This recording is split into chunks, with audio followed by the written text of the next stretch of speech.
বাঙালির জীবনে উৎসব মানেই আনন্দ, রং আর ভক্তির মেলবন্ধন।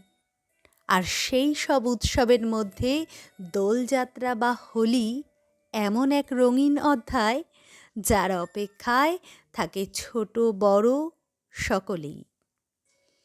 ফাল্গুনের অবশেষে পূর্ণিমার আলোয় আর বসন্তের হাওয়ায় ভেসে আসে দোল পূর্ণিমার পবিত্র দিন।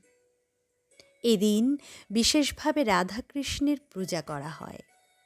বৈষ্ণব বিশ্বাসে বলা হয়, এই পূর্ণিমার দিনে বৃন্দাবনে শ্রীকৃষ্ণ আবির নিয়ে রাধিকা ও গোপিনীদের সঙ্গে রঙের খেলায় মেতেছিলেন।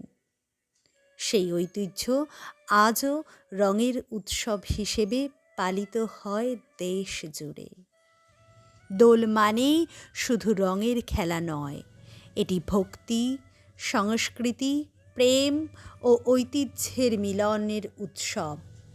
এই দিন সবাই ভেদাভেদ ভুলে একে অপরকে রং মাখিয়ে শুভেচ্ছা জানায়।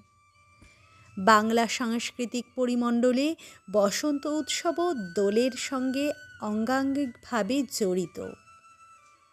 বসন্তের আগমনে প্রকৃতি যেমন রঙিন হয়ে ওঠে, তেমনি মানুষও রঙে রঙিন হয়ে উদযাপন করে এই দোলযাত্রা। ফাল্গুনী পূর্ণিমার এই পবিত্র দিন তাই ধর্মীয় গুরুত্বের পাশাপাশি সামাজিক সম্প্রীতিরও প্রতীক। রাধে কৃষ্ণ।